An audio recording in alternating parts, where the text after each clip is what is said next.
And welcome to Sherpa Bear Coaching.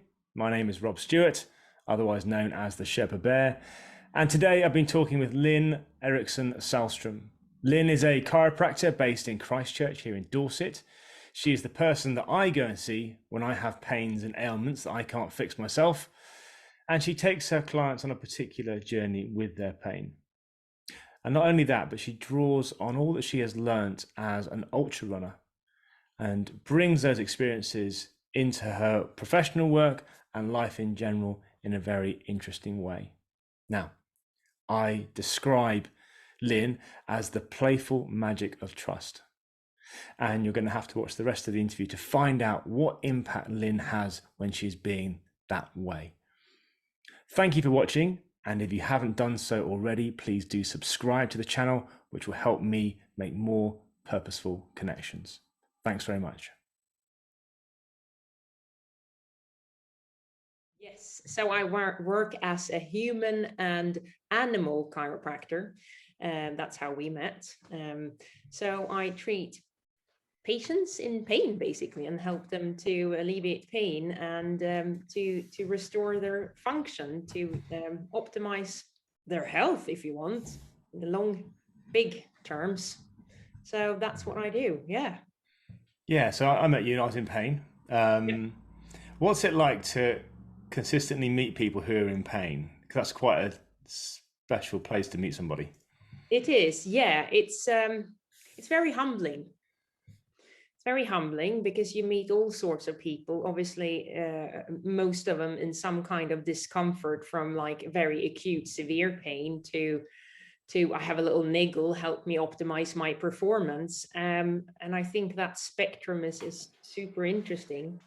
When it comes to super acute pain, it's one thing I really thrive from, but it's extremely humbling because you have to manage their expectations and a crash course in what pain is to them in order for them to recover quickly.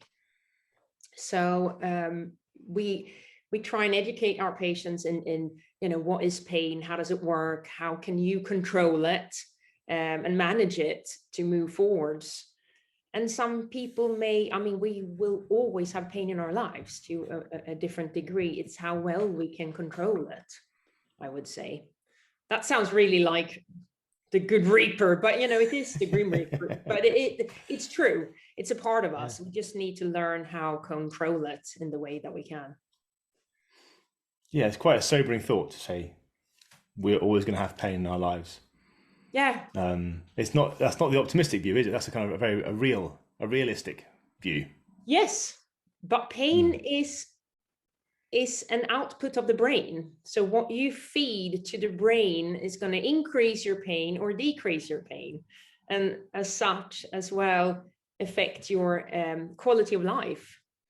Okay, so there's something around enabling somebody to do something themselves rather than expecting that to be outsourced and to receive that. Okay, so you said that pain is an output of the brain. Yeah. And what was it you said that contributes to that? Is it something that what we put in? Yes. So if you think about your brain as a lump of jelly closed in a black box, it doesn't know anything. It's the only perception the brain has is what we feed it through our visuals, through our senses, and from there on we can make the brain believe anything. And because pain is a top-down regulation, if you can actually have pain in a limb that doesn't exist. So it's not all physiological. I do this, it hurts, ouch. But the signals goes up to my brain to register where does it hurt. Okay, it goes down there. So if I cut off the limb, I can still have pain there because the brain's still registering it. So what we know from brain's pain science is that we can actually control this. We can control it in the way that emotions drive pain. So when you're stressed, when you feel like agitated, that will increase your sensitivity of pain. Whereas when you go on holiday, and we see this all the time, oh my God, I had no low back pain at all. And as soon as I came back to home, it came back. And that's also, a proof of how emotions and all of that can drive the pain, if you like. Wow. Okay. So, what would be the one thing that you would? Maybe that's it. What would be the one thing that you would love everyone to know about pain, that maybe is not explored or not known? Is that it? Is that it? The link between emotions or external stress? That you can control it, that you have a pharmacy in your head. So we have something called nociception, which is your bad chemicals sending down the pain increaser. And then we have placebo words that can feed into this to actually what we tell ourselves we will feel, because the brain doesn't know anything else. So we can play with our brain to basically control our pain levels. Yes. So if you feel better, if you breathe, if you feel calm and relaxed, your whole body is going to relax and your pain levels will decrease. I mean, if you're heightened and all stressed and tensed, obviously you're going to feel more tension in your body. Right. So I have direct experience of that, being treated by you when I come in and whether it's my shoulder or my ankle, and as you say, I'm wound up, I'm tense already. Yes. And then I think all you have to do is like lay one hand on me, and I'm like, yeah. But I do recall those times where I've had a conversation in my head, and I've tried to think, what can I control? So rather than clench my teeth, yeah, I try and make a gap between my teeth, and I focus on breathing, and I know it does have an effect on my ability to allow you to do your work, actually. Yeah, not easy. No, not easy at all. But what we need to remember is I just injured myself last week, and it's a physical pain, it hurts, but then comes the emotion, will I miss my race? And I have that emotion, and I get fear. We get panicked from, is this dangerous? Is this a fracture? Is my low back pain dangerous? Is that a disc that's compressing a nerve? Do I need to go to the A&E? That kind of thing. So we need reassurance to know you're okay. This is not dangerous. And that's our job as chiropractors, to first triage, is this an emergency or not? And then, right, okay, this is not dangerous. You're going to be fine. And here is what we're going to do. So that reassurance will make your chemicals just like, oh, that's nice. I can control. You're still in pain, but there is a light there. That I'm going to help you with that. And you can ultimately then help yourself. Does that make sense? It does. It does. It makes me think of something a doctor I used to work with said,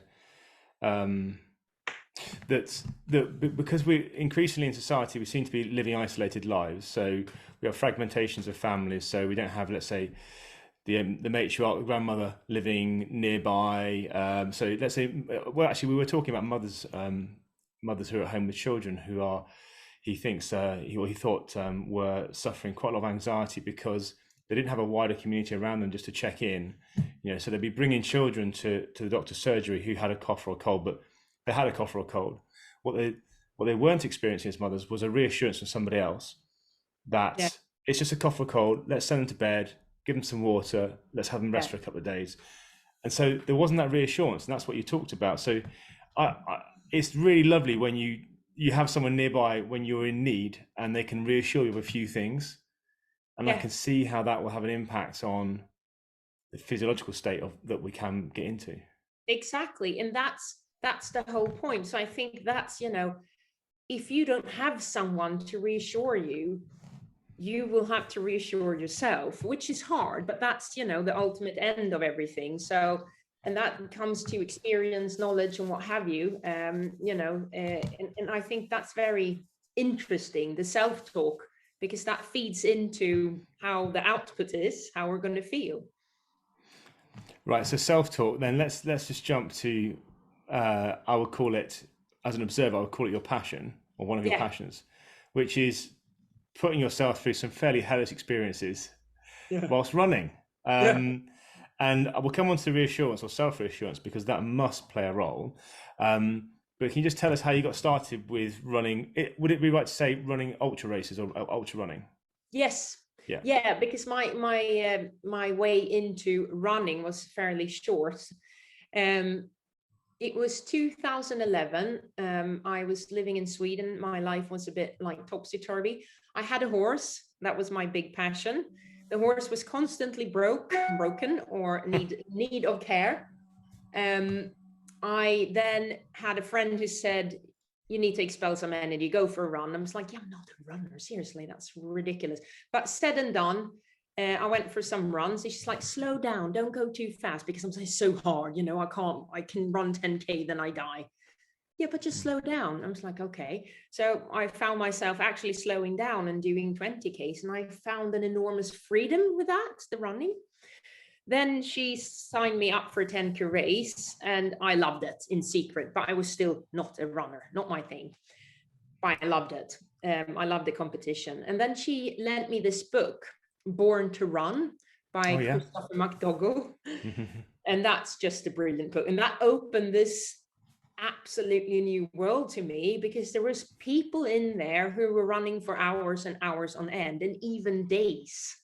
And they were talking about this race, Ultra Trail de Mont Blanc in Chamonix, or circumnavigating France, Chamonix, Switzerland, and Italy. And I was like, Jesus Christ, I love Chamonix because I go there snowboarding. I didn't know you could run there. I need to do it. So that was my like, yes, I've done 10K. I'm going to do this 100-mile loop around Chamonix. So you need to qualify and all of that. And bearing in mind, I wasn't still a runner, but something came up on Facebook or whatever it was back then. I found this trip to the Dolomites and I booked it. So I booked this, I think it was 3 or 4 day trip by myself, from one hut to another, just with a backpack in me. I've never done anything like that before. And I just completely fell in love with the mountains. And I knew that was my thing. Obviously, I come from the flattest part of Sweden, no hills, nothing. And then when I came home, there was this race outside, just as it happened, a qualifier for the Ultra Trail de Mont Blanc. So I signed up. The only thing was, it was 150 miles. Whoa. And that was my first ultra and second race ever. Hang on, so 150, what was the previous length, the length of the previous race before the 150 miles? 10 kilometers, 5 miles, 6 miles. What? So you went from 6 miles to 150 miles? Yes. I maybe wouldn't recommend it to my patients, but yeah. Right. Okay. What was that like? It was the most amazing experience I've ever had, and obviously the hardest yet so far. I researched it. I read everything I could about it. Was like a crash course in ultra running, really. I went through heaven and hell, and I thought to myself, because I was just about to come to England to do my 5-year degree in chiropractic, and I thought, I'm not an academic, but if I can finish this race, I know I can do 5 years of it. Was absolutely hard. It was no aid stations, nothing like that. So I placed bags out throughout the route to help myself. But I tapped into some serious stuff in here and got to know myself in a way that that I still use today. But I was a rookie. Things are simple, easy when you're a rookie in a way, because you don't know what to expect. Yes, so you can't necessarily worry about it. Okay, so what happened to you as a runner then in that race? So you've gone in, you've done this amazing increase in quantity of running in one go, and you've dug deep. I mentioned you mentioned reassurance earlier, and I'm guessing there's a lot of self-reassurance or a conversation that you must have been having during that run. Can you tell us a bit about that? Yeah, I mean, it was absolutely crazy, because I liked, again, to play with my head, with my mind, and talk to I call them my kids. So I have different ages with me, and we talk and we chat, and I carry them with me, and I say, look at this nature, this is amazing. And then someone is hurting and I need to take care of that.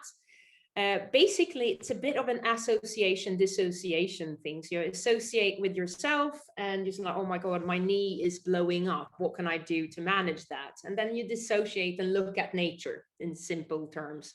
But I use, different characters that I have with me to overcome that. But then I find mantras or phrases that I go through in my head. I will do this. I can finish. So you have to have this, again, reassurance and positive self-talk. And I think I bloody nailed it through this race, because I finished. I was actually in the lead when after, I think it was 48 hours, fell asleep just on the side. And then I lost the lead, but I still was first woman and fourth overall in 53 hours. I think it was something like that in 1 minute. Wow, 53 But it was hours. really digging out every little resource you have and stuff you didn't know you had. So yeah, it taught me everything, really. Wow, so tell me about this little family you're taking with you. So I love analogies and I love metaphors and things like that. So you've got maybe a child who is injured. What other children pop up, if you like, that need your attention whilst you're running? Yeah, so I have a very stubborn 3 to 5 year old that no, I don't want to do this. Okay, yeah, I'll put you on my shoulders, I'll carry you. I have a lovely 11, 12-year-old who always want to be in the horseback, so we'll get that sorted. Here's your pony.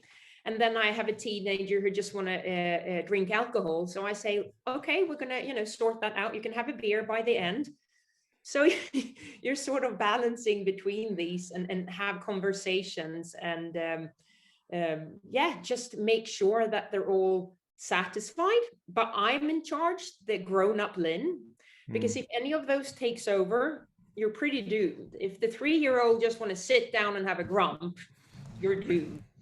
But you have, again, to validate them. And this is the key.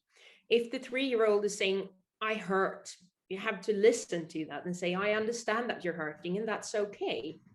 And then you have to reassure them, however, this is not anything that's serious or dangerous. You will be able to cope with this. Now, shall we move forwards and then maybe give them a little treat? And by the end of this, you can have an ice cream or we can have a nice bath and you can do whatever you want to. But trust me, I'm in control now. And then you carry on. And you do that with all the characters to keep you moving forwards, basically. And this goes for life too, obviously. So do you use the approaches you've learned with your brood of young people? Do you see those in your patients when they arrive? Yeah, absolutely. Yeah, absolutely. And I mean, it's a part of an inner child work that is a method used by therapists alike. I just came up with my own little analogy, and but yeah, totally. You can see this patient is it's the 5-year-old having a grump on, being in a lot of pain. And that's not a derogatory thing. It's just what you can see and how to manage that and how to find common expectations. Because if your expectations are here and the patients are here, you will never meet on the same level. Yeah. Okay. So do you think there's an order in which the young people appear during those races, during the 100-mile or the 150-mile races? Have you noticed a pattern? Interesting. Have I noticed a pattern? I do think that there is an order, and I do think that my 3 to 5-year-old comes out the first, the ones who's tired or hurting and don't want to do it. I think it's like, no. Yeah, I do think that's the and then further in the race, I get that angry teenager who's just like, ugh! Yeah, totally. No, it's good. I've never thought about that before, but totally, I think that's true. I think there's a certain comfort in knowing when indicating steps arrive. Yeah. I think back to when I used to row, and you know what's going to hurt roughly when in a race. You know what it's going to feel like to be at 500 meters gone or 1,000 gone. Yeah. And so when they arrive, it's like, well, I know I'm on the right track because they're there. Yeah. The legs are screaming. So I've done what I needed to do in the first half of that race. Yeah. And I'm in pain. So that while my brain thinks I'm in pain. Yeah. Yeah, okay. Um, so going back to what we feed ourselves. So you're feeding yourself. You're breaking down what's arriving in your head. This is how I'm understanding it. So you're breaking down the signals that are coming to you, and then you are interpreting them and in sort of like bite-sized chunks or things which you can manage. So the 3 to 5-year-old, you've got a strategy for that. For the 11 to 12-year-old, for the teenager. So you're feeding your brain new information, but also it's a disassociation, like it's happening outside of you as well. Yeah. Okay, that sounds. Did that just happen, or is that something you developed in the moment, or was that something you'd learned prior to starting a race? No, it just happened. It just happened. It's I don't know why. Maybe, you can speculate whether I was the only child growing up, and I spent a lot. I mean, grew up on a farm, partly in the city, but I always felt connected to nature and animals. And you create a vivid fantasy. I love magic. Like we destroy magic when we grow up. That's bullshit. Magic is everywhere if you choose to believe it. So I think that element has always been there. I just developed it further to suit my athletic goals, if you like. What's the magic we destroy? Oh, no, you can't do this. Limitations. You can't do this. News. Oh, that's the best magic destroyer ever. The world is going under. If we all tap into that energy, we're just going to go, whoa. Actually, the world's a beautiful place if you choose to see that. I think that during lockdown, the first lockdown, when I would hear people say, "Oh, just having a really hard time with it all," but it turns out they were watching the news almost constantly. I said, "Well, think about what you're feeding yourself." I switched the news off fairly quickly, and would check in once a week, and that was my strategy. I didn't really enjoy the checking in moment, but I was blissfully unaware of stuff that I could be given to worry about, and that also I could do nothing about except, social distancing, washing my hands, but I couldn't do anything about the larger scene. So in your race, it seems that you're just taking care of your immediate geography, what's going on with you, the disassociation, how you can talk to yourself, controlling what you can control. But then also you said about the one of the children there, showing them the beauty of nature. What effect did that have on you, looking at the beauty of nature? A gratitude. I mean, a total bliss, because when you do exploring, whether it's on wheel or foot or whatever, you just see the beauty and how nature is perfect. It is. And I just love that. And it just fills you with this gratitude in this struggle that you're having. And it's just a very beautiful mix. I heard it said somewhere that you can't be angry when you're being grateful. No, and that's exactly true. I am a firm believer of expressing anger because it's an energy and it needs to put that. But if you live in constant anger, again, you're going to increase your pain levels, you're going to increase your adrenaline, you're just going to feel crap. So if you take the other side of that coin, which is gratitude, everything, you're just, so it is, we need both. I mean, you can't just walk around in life and say, oh, everything is great. That's not what I mean, but you need to know when to switch to what, and when it's unhealthy to be too long in one state, if that makes sense. Yeah, like to change the tap of what you're feeding yourself. So if you've been drinking that for so long, does it help you carry on, let's say, watching the news or being angry, or what could you do that would help you feel energized today, right now? And I think the gratitude thing is fantastic. Yeah. It tells you something about your world you can see, or it's very immediate. Yeah. It's simple. And then I like to use gift. So I use gratitude, intention, forgiveness, and triumph. Yeah. So I say what I'm grateful for. Then I say, what's my intention around the thing I'm grateful for? So what will I do with that? Yeah.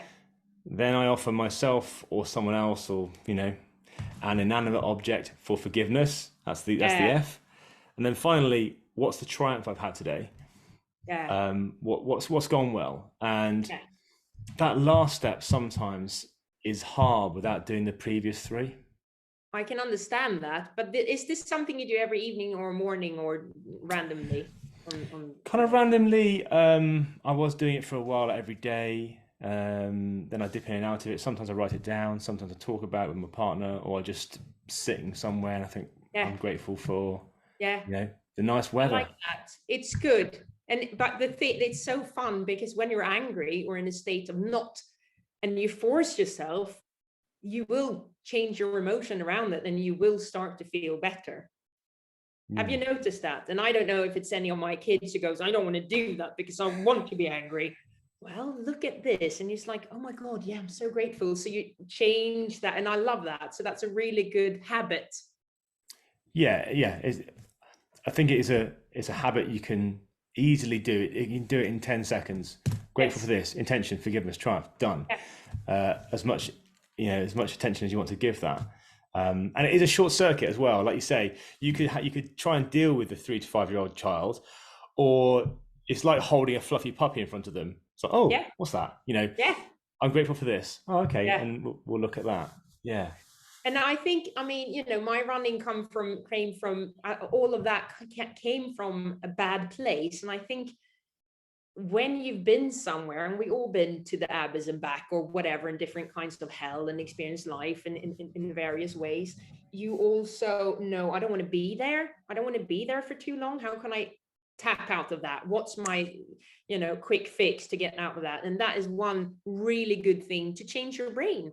What you think about, you will become. It's so important. Again, self-talk, and this is a perfect circuit breaker to get into that.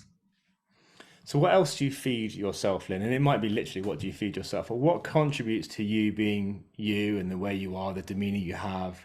You're a highly capable individual. You're doing these amazing physical feats. You're helping people who are in pain get better. So what else are you feeding yourself? What goes on? What am I feeding myself? No, I think it's about, and this is the hardest bit, not letting everyday life get to you. We all have a daily grind, a daily routine, but I want every day to be an adventure. Now, that might not happen, but can you make, whatever, again, who is my age who wants an adventure? But okay, they're powerful that age, and they need it to happen because then I can go into the grind and do the best possible job. So what do? I need something to look forward to. If I feel grumpy, I try to change that.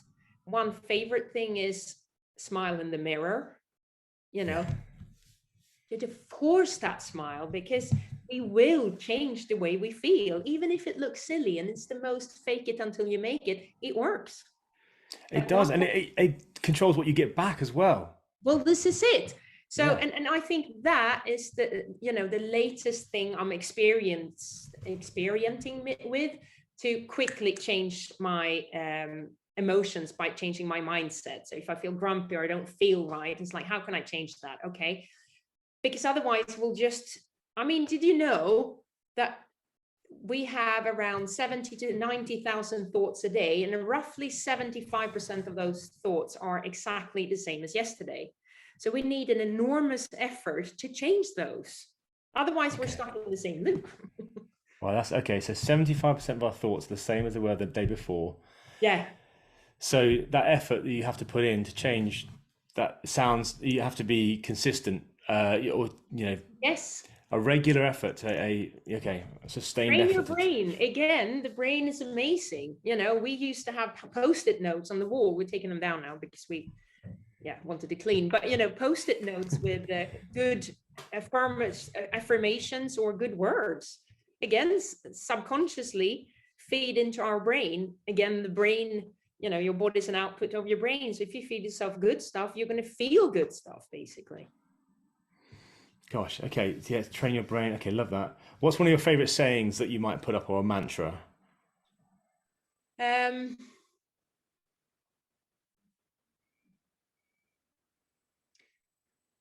I'll come back to that. Okay, i'll okay, come I'll come back to yeah, that. yeah, yeah. I find them hard to recall sometimes. I always say, well, every moment is a point of choice. Yeah. So Yeah. I say I get to do this. Yeah. Yeah. So when I first met you, I'm not sure if I had run a marathon at that point. I ran 2 marathons in a week, and but one on a Sunday and one on the following Saturday, so just inside a week. Yeah. And I did tell myself that during both of those actually, because they both were hard for different reasons. I get to do this. Yeah. I've chosen to do this, and actually, the luxury of having a choice of what to do with my weekend. Love that.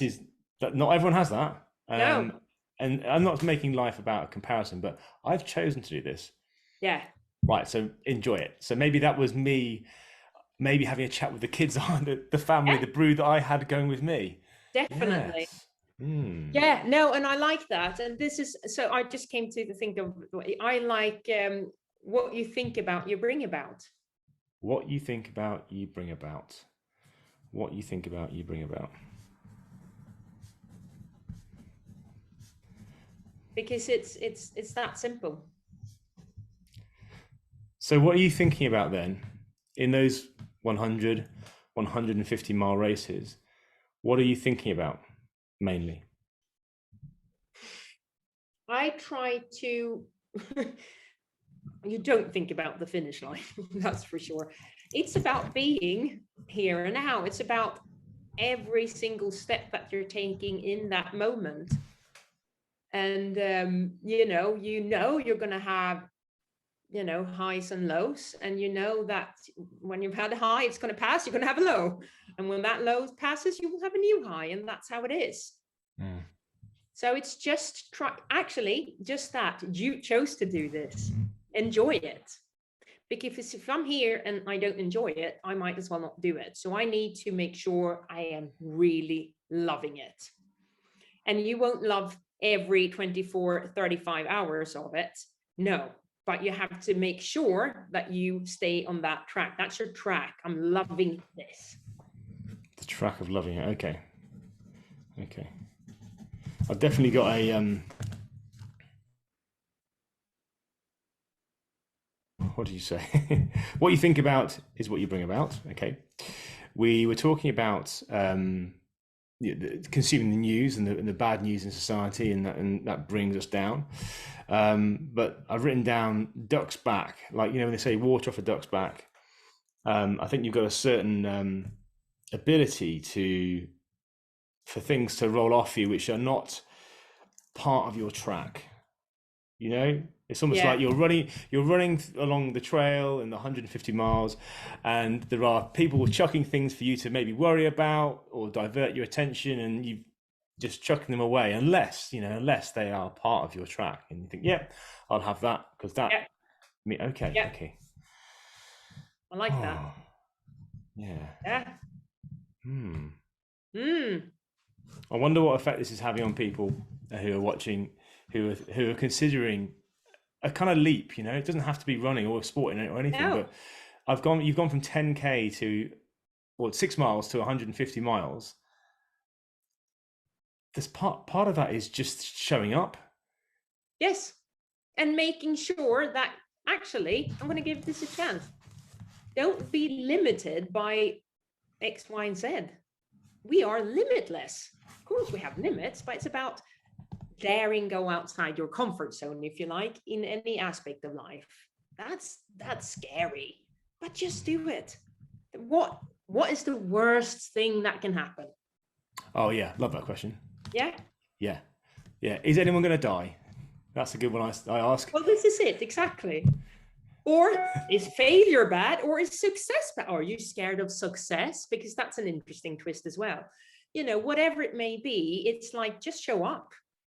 That's the best start. And then you will find the resources you need. And if you don't make it that time, at least you've done it. I'm a big fan of that. I'm a big fan of, I don't like to plan things to the nth degree. Part of the charm of doing something is, I don't know how this is going to pan out. And you just show up, and I could, for the marathon thing I did, I could have waited for the ideal pair of shoes, or I could have waited for this or weather or whatever or waited for people to join me.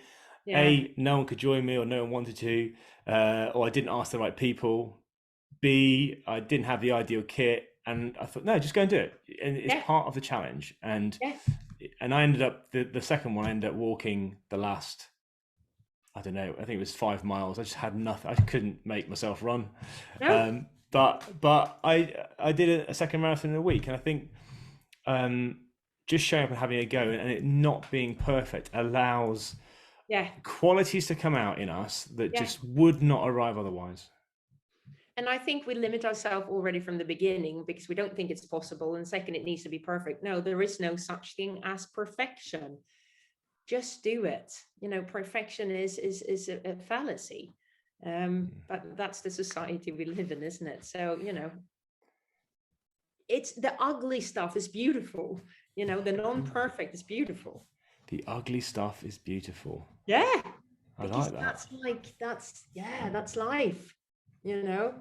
That's pure. That's authentic. Yeah, that's how it is. Doesn't need It's polishing. not filtered. It's not an Instagram like New York filter. It's raw. Yeah, I mean, we've got no professional lighting for this interview. I could wait until I've got like a film crew with me, and only then will I start interviewing people. But no, I'm doing it from my living room, and this is how it's happening. Yeah. So the ugly stuff is beautiful. Does that apply at all to the work you do as a chiropractor?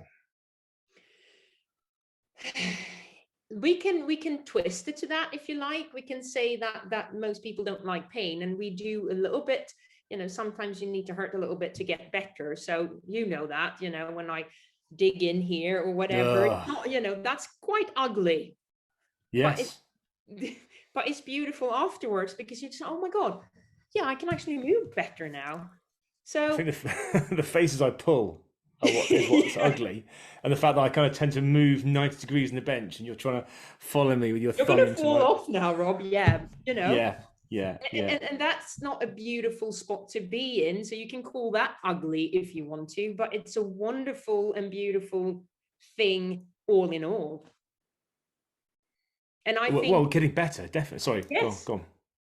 No, I mean, all in all, it's like, just the same thing. All in all, it's the way we treat our bodies and the way we feel. We can call that ugly if you like, but the way we with our bare hands and by using the right words can make us feel better is wonderful and beautiful. So it's that yin and yang, black and white, if you like. So both things you're doing there in terms of your professional work as a chiropractor and the ultra running, they're analogy for each other. So if someone wants to know what is it like to do a 150-mile race, you could say, have you ever been treated by a chiropractor and gone through real pain, but you've come out, recover on the road to recovery afterwards? Does that apply? Would that be? Yeah, I think that's brilliant. I've never thought about that, but that's spot on. Definitely. Yeah. And I know coming into sessions, I've got to then tap into my ability to just try and breathe, and in that moment, and that affects how I respond to your treatment because then my muscles aren't tight just before you touch them, Exactly. And so so the same I'm guessing is true when you're running on your own. And just what is it about doing this on your own? Because you're not running as part of a team, are you? No. I think again, there's been races where you're allowed to have someone running with you, but I've always a pacer. But I always liked the idea of doing it myself, because that's when you have your own pacer. I already have them in here, and I think sometimes if you have resources to spit out your anger or your frustration or your tiredness or whatever it is too, you will use that. But if you have no one, you'll just, okay, I'll get it done then. Does that make sense? So all the answers lie in you. So there's no external kind of thing to reach for. Yeah. I think I find that quite tough sometimes. When the success of the failure lies with me. Yeah. And that can be quite sobering. No one's coming to my rescue. No, exactly. And that's, however, if you have races, I have a fantastic crew in my wife, and then you know that in 20K I will have someone there for me. That's, you know, enormously, so it's not an endless drag of you're on your own, you're on your own. There is actually, oh God, there is a support by the end of that tunnel. There is a light by the end of that tunnel. That's helpful, really, really helpful for your mind, for sure.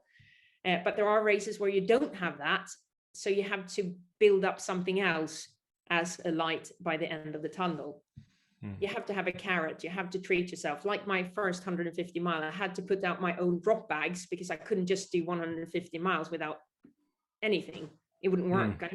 You need mental breaks, mental pit stops to refuel. Okay. Putting out the bags must have been an effort in itself. Obviously, you're not running doing that, but I mean, that 150-mile journey is quite a long journey in the UK. Yeah. So, yeah. Were you like stuffing them behind trees, or you? Hanged them in the trees. I had this black barrel with a lid on, whatever you call it, canister, and I put like all kinds of stuff in there, and I had my I had food and beetroot juice and God knows. It was an out and back race, so it was, you know, I had a couple of those stations for myself. Right, out and back. So were you passing people then who were still coming out and you were coming back, or vice versa? No, we didn't do that. Not for this race. Okay. They either dropped off or it was just because I was in the lead for that long time. I think people were just it was in the middle of the night as well, so we never saw each other. It's very obscure, like maybe 20 participant race we're talking about. Wow. Where was this? In the south of Sweden, where I'm from. Okay. So talk about races. What do you have your eye on next? What's an event you haven't done yet that you'd like to do?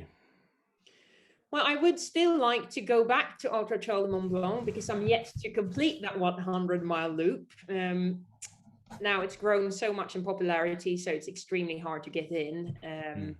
Hence my race in 3 weeks' time, trying to qualify. But I think I'm looking for different challenges now. You know, do I want to it needs to attract me, either be an environment that's amazing or having some kind of crazy stuff to it for me to feel appealing. I still love mountain races. There's still loads of mountain races I want to do, but just not any 100-mile race. It has to have some kind of trigger to it. Severity. A trigger. So this is a special setting, or is it you must carry a fridge on your back whilst you do it? You know, what's the well, not like that, but let's take this example. I'm going back to Sweden, to where I'm from, to do a 100-mile race. That race is starting in the evening of the 4th of November. You run pretty much 14 hours in dark. You have 3 aid stations. You allow no crew, and you have 1 drop bag at 110 kilometers. That for me is like, ooh, I don't know if I can do this. And I like that, to know if I can't do it or not. If I can do it. I don't know. Right. Okay. So you're not, so it's not a typical, like the ones you've done before in the south of Sweden. This is not sure about this. Exactly. I'm not sure how am I going to be too cold? Am my feet going to be frozen? Am I going to run out of water? Like, there is no cruise there. You're self-sufficient. It's and I've done that before, but I then developed being very comfortable having aid station, having crew, all of that. So you become a bit lazy. This brings us back to actually where I was 2011. Okay. So what do you like then with, I'm not sure what to call it, but let's call it defeat. Let's call it failure at something. What do you like when that happens? I don't, but that it's a part of your reassessing and development. It's a part of your evolution, because without that, you wouldn't nail it. You wouldn't achieve your goals. You see, the first 300-miler I attempted, I didn't finish. I quit because I was scared and I didn't do it right. And I blamed it on too high heart rate or whatever, but it wasn't that I was scared of actually fulfilling it, because I knew I could do 100K comfortably, but the last marathon, I don't know. And I was scared not being good enough or whatever. I had to work loads with my mind and then change the pace a little bit. And yeah. So that sounds like a different member of that family then. Yeah, The it one is. who's scared. Who's that then? That's a good question. I have not thought about that, but I think it's someone early 20s, who's venturing on something new and doesn't have the self-confidence yet, and unknown territory, but really want to ace it, but the risk of failure is too big. Oh yeah, okay, yeah, love it. Do you think there's quite a pressure on people of that age at this particular time in our lives, in society? Totally. The pressure to live up to, well, all the things that we can consume or we can feed ourselves. It sounds quite stressful. And who you can be whatever, you can do whatever, which is true in some degrees, but now with the exploding social media, it's just you don't even have to work for it, which is not true, but that's the impression they get, I guess, which is quite scary and demoralizing. Okay, so it's that person then so that person got in the way of those first longer races. Yeah. Who you didn't know you could do this, you didn't like the unknown, it wasn't going to be perfect, so let's call time. Yeah. Can you think of the moments in other races, the first time where you then took that person by the hand and went past that sticking point? Yeah, and I think with a better strategy, so the expectations for us in the beginning was set. You have nothing to prove. It's okay. You're great as you are. Let's just go and enjoy it. So there was a bit more enjoyment to it rather than performance. And then when I tapped into that, actually, we can have fun. Then all the kids and teenagers alike were in the same boat. Okay, let's have fun. Let's put the prestige on the side and just enjoy it. Because again, we chose to be here. Yeah, yeah. I love that idea of being in the same boat. We're all there, Yeah. Oh yeah. So the 3 to 5 year old, the 11 to 12-year-old, the teenager, the early 20-year-old, where have there been moments in your life where they are great to have with you? What are their strengths?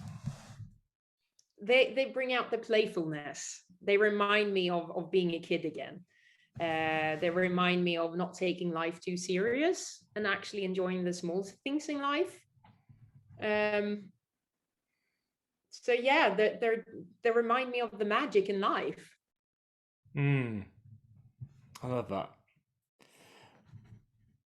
So we're coming to that time where I've got to come up with a statement that sums up your life purpose as far as I'm concerned.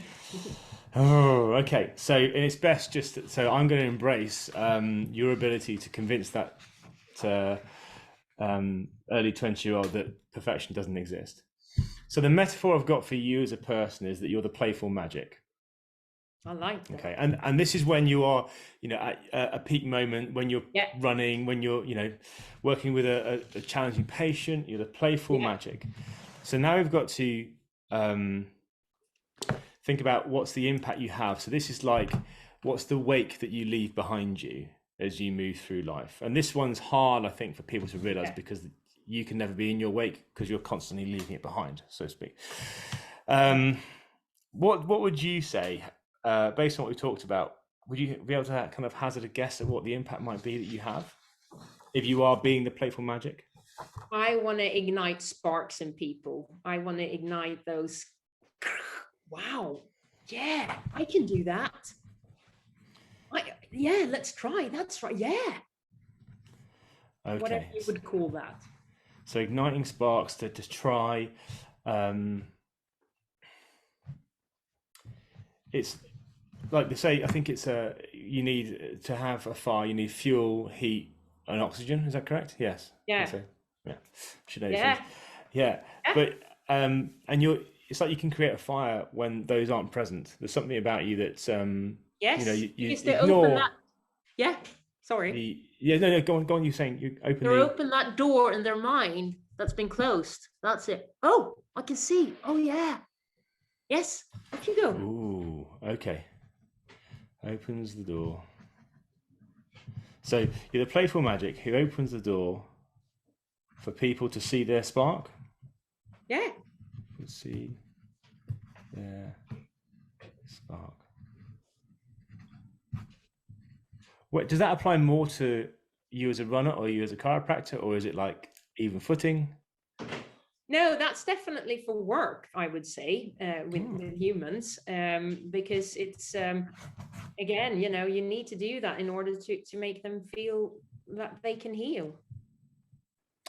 Right, so maybe it's something about healing as well. So so you're igniting the spark, which opens the door for people. Oh, so you open the door for people to see their spark, but also it's like open the healing door, open a healing pathway, It's making taking people realize what's possible, that they can actually contribute to their own healing. exactly. So they're taking a step into the unknown, or the for them impossible. That's not impossible anymore.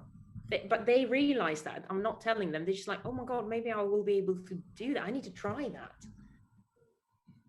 Oh, okay. The playful magic who allows people to step into the unknown, or who sparks a want in people to step into the unknown. Yeah, I like that. That's Okay. it.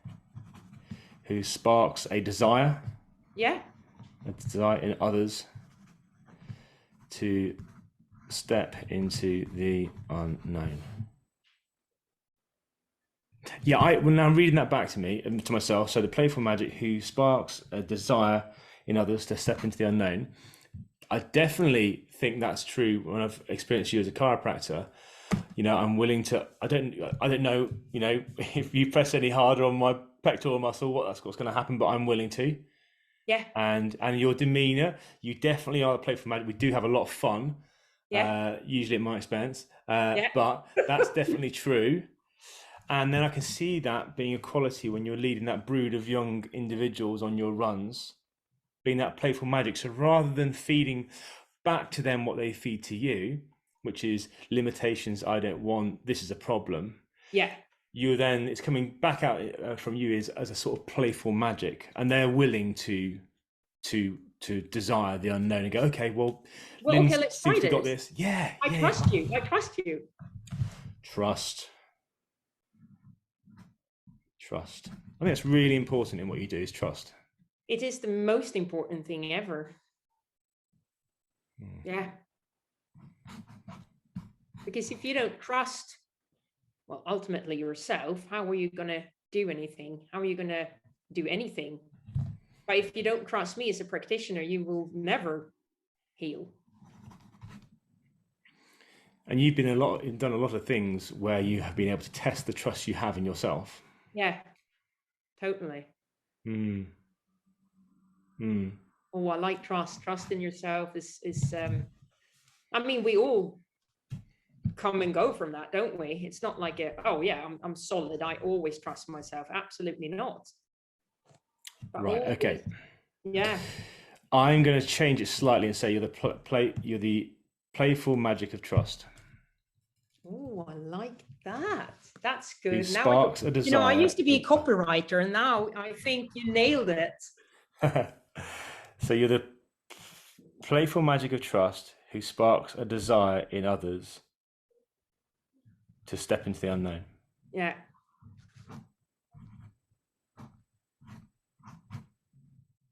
Because then you can see it as that trust is not trusting, it's trusting yourself. Yes. Yeah.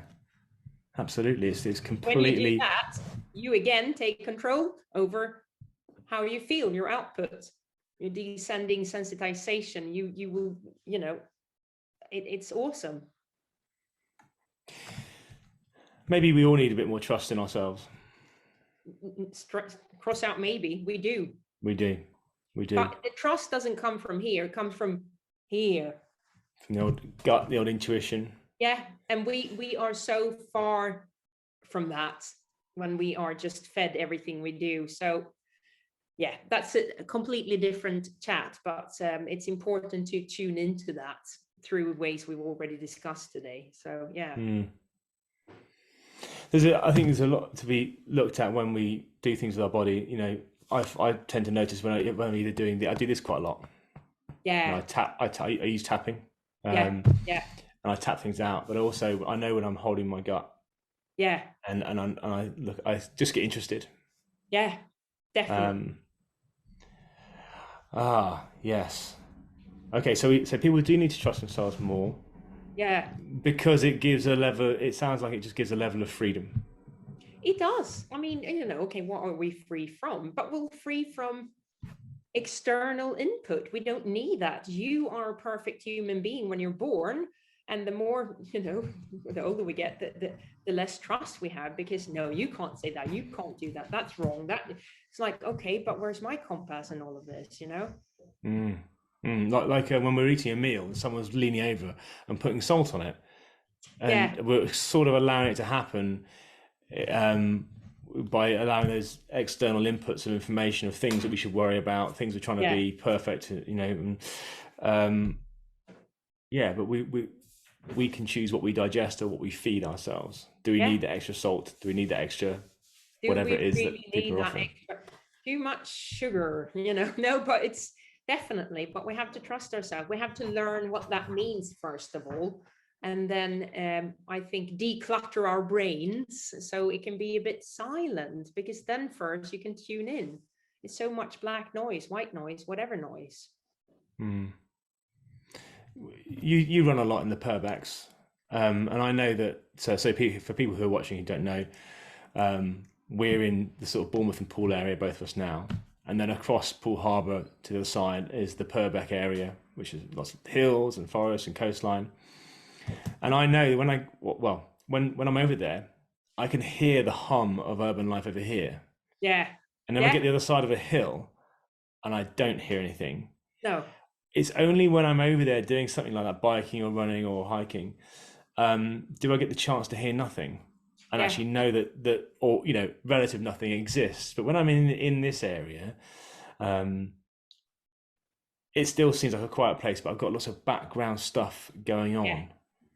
And it sounds like the things that you do, like your running, enables you to, I think you said this already, I'm going to just kind of summarize it, but to really get in tune with what you've got to offer, to get in touch with the parts that, you know, of you that you can trust, you know, your gut, your instincts. And that's just not possible when we're bombarded in life with lots of other things that we should be concerned with or be worried about. Exactly. That's spot on.